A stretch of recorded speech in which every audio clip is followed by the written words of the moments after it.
Berdasarkan pengamatan yang telah kami lakukan, pengambilan sampel pada pohon rambutan dan kedondong ini berlokasi di area Fakultas Kehutanan itu sendiri. Yang lebih tepatnya berada di sebelah utara Joglobatera atau depan fotokopi Fakultas Kehutanan yang masih di dalam area gedung A.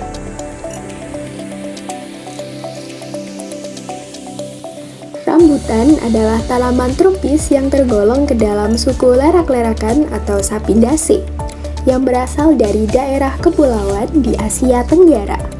Kata rambutan berasal dari bentuk buahnya yang mempunyai kulit menyerupai rambut. Rambutan banyak terdapat di daerah tropis seperti Afrika, Kamboja, Karibia, Amerika Tengah, India, Indonesia, Malaysia, Filipina, Thailand, dan Sri Lanka. Pohon rambutan termasuk dalam pohon yang berdaun hijau sepanjang tahun. Pohon ini menyukai suhu tropika hangat dengan suhu rata-rata 25 derajat Celcius, tinggi dapat mencapai 8 meter, namun tajuknya dapat melebar hingga jari-jari 4 meter. Daun majemuk menyirip dengan anak daun 5 hingga 9, berbentuk bulat telur dengan variasi tergantung umur, yang posisinya pada pohon dan mempunyai ras lokal. Pertumbuhan rambutan dipengaruhi oleh ketersediaan air. Setelah masa berbuah selesai, pohon rambutan akan merona atau flushing dan menghasilkan cabang dan daun yang baru. Tahap ini sangat amati dengan warna pohon yang hijau muda karena didominasi oleh daun muda. Pertumbuhan ini akan berhenti ketika ketersediaan air terbatas dan tumbuhan akan beristirahat tumbuh. Pada pohon rambutan ini terdapat gangguan biotik yang berada pada daunnya, yaitu bercak daun. Bercak daun pada pohon rambutan adalah gejala penyakit yang dapat mempengaruhi kesehatan daun-daun pohon. Bercak daun biasanya muncul sebagai perubahan warna atau tekstur pada permukaan daun pohon rambutan. Bercak-bercak ini umumnya berwarna coklat, hitam, atau keabuan. Meskipun warna bercak dapat bervariasi tergantung pada penyebab penyakitnya. Bercak daun dapat bervariasi dalam ukuran, mulai dari bercak kecil hingga yang lebih besar, tergantung pada tingkat infeksi. Mereka dapat memiliki bentuk yang beragam, seringkali tidak beraturan atau tumpang tindih di sepanjang permukaan daun. Dampak pada daun-daun yang terinfeksi yaitu mengalami perubahan lainnya seperti pengeringan, menguning, atau bahkan gugur dari pohon. Bercak daun ini mengurangi kemampuan daun untuk menjalankan proses fotosintesis yang sangat penting untuk pertumbuhan dan perkembangan pohon.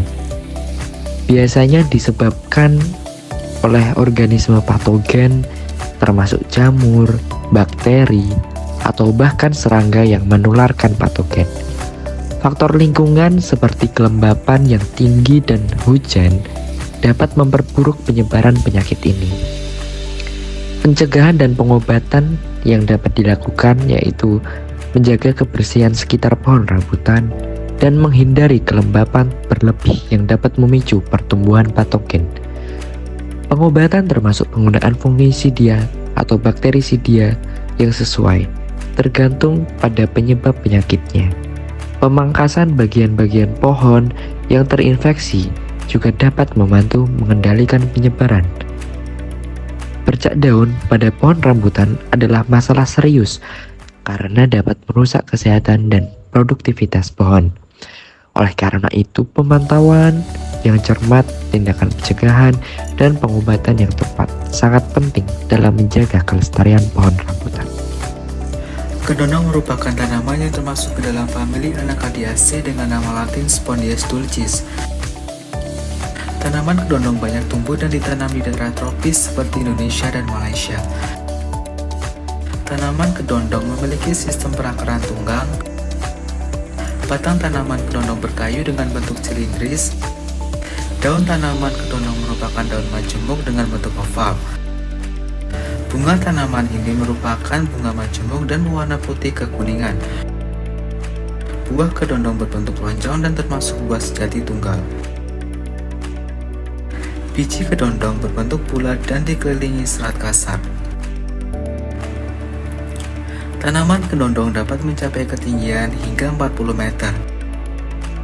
Pada umumnya, kedondong ditanam dengan biji. Dalam buah kedondong terdapat berbagai manfaat baik dari buahnya, daun maupun kulit batangnya. Kandungan yang paling utama yang ada dalam buah kedondong ialah unsur gula dalam bentuk sukrosa yang berfungsi sebagai penambahan energi. Selain itu, kandungan serat dan airnya juga cukup tinggi yang bermanfaat untuk melancarkan pencernaan serta mencegah dehidrasi. Pada pohon kedondong ini terdapat gangguan biotik, yaitu benalu. Benalu adalah jenis tumbuhan parasit yang tumbuh menempel pada inangnya untuk mendapatkan nutrisi dan air. Benalu seringkali dianggap sebagai tumbuhan parasit karena mereka mengambil sebagian besar sumber daya dari inangnya, yang dalam hal ini adalah pohon kedondong. Berikut adalah deskripsi tentang benalu yang biasanya tumbuh di pohon kedondong dan bahayanya bagi inangnya.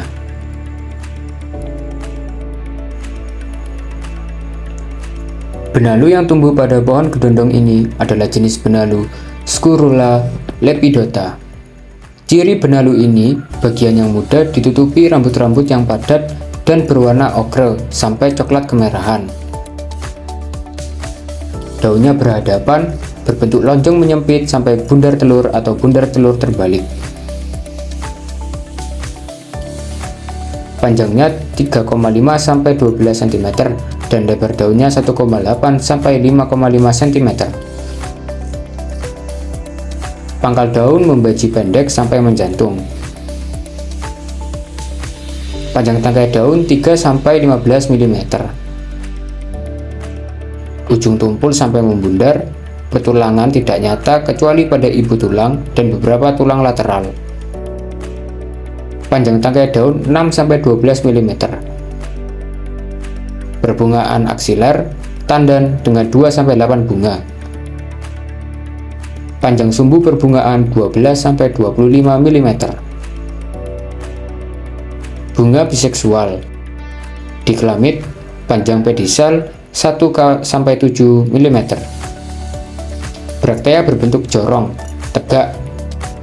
Panjang 0,5 sampai 3 mm. Mahkota bunga ramping, 4 merus, ujung menggada dan runcing.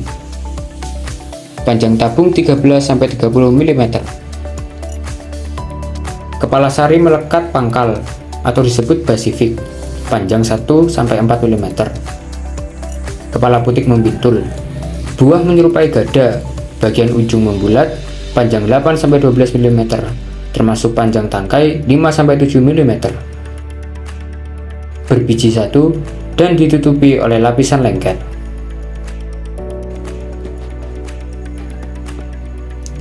Benalu tumbuh menempel pada batang atau cabang pohon kedondong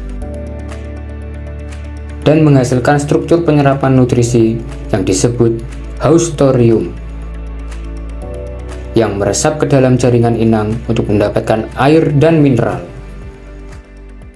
Dampak pada inang, dalam hal ini pohon kedondong, benalu dapat menjadi masalah bagi inang, seperti pohon kedondong, karena mereka mengurangi kemampuan pohon untuk menyerap nutrisi dan air dari tanah. Jika infeksi benalu berat, pohon kedondong bisa mengalami penurunan pertumbuhan, kelemahan, dan bahkan kemungkinan kematian jika infeksi benalu sangat parah. Pengendalian dan penanganan. Pengendalian benalu pada pohon kedondong bisa menjadi tugas yang sulit, terutama jika infeksi benalu sudah parah. Beberapa metode pengendalian melibatkan pemangkasan atau penghapusan benalu secara fisik. Namun ini harus dilakukan dengan hati-hati agar tidak merusak inangnya. Penggunaan herbisida atau pestisida khusus juga bisa menjadi opsi pengendalian benalu. Tetapi ini harus dilakukan oleh ahli dan dengan hati-hati karena dapat merusak pohon inang. Benalu dapat berpotensi merugikan inangnya jika infeksinya parah dan tidak ditangani dengan baik. Oleh karena itu, pemantauan rutin dan tindakan pencegahan adalah cara terbaik untuk mengurangi risiko infeksi benalu pada pohon kedondong atau tumbuhan lainnya. Dari pernyataan yang telah dijabarkan sebelumnya, baik bercak daun maupun benalu merupakan gangguan biotik terhadap inang, di mana inang di sini adalah pohon rambutan dan pohon kedondong. Gangguan biotik disebabkan oleh faktor-faktor makhluk hidup, dibagi menjadi 3, yaitu menjadi penyakit, hama, dan gulma. Penyakit adalah disebabkan oleh mikroorganisme patogen seperti bakteri, virus, atau jamur. Mikroorganisme ini dapat menginfeksi tanaman dan menyebabkan kerusakan pada jaringan tanaman. Kemudian yang kedua ada hama. Hama adalah organisme yang merusak tanaman dengan memakan daun, batang, akar, atau bagian lain dari tanaman. Hama dapat berupa serangga seperti ulat, kutu daun, atau belalang. Kemudian yang ketiga ada gulma. Gulma adalah tanaman liar yang tumbuh di antara tanaman budidaya dan bersaing dengan tanaman tersebut untuk mendapatkan sumber daya seperti air, nutrisi, dan cahaya matahari. Gulma dapat menghambat pertumbuhan tanaman budidaya, mengurangi hasil panen, dan mengganggu keseimbangan ekosistem. Pengendalian gulma dapat dilakukan dengan metode mekanis seperti mencabut atau menggemburkan tanah.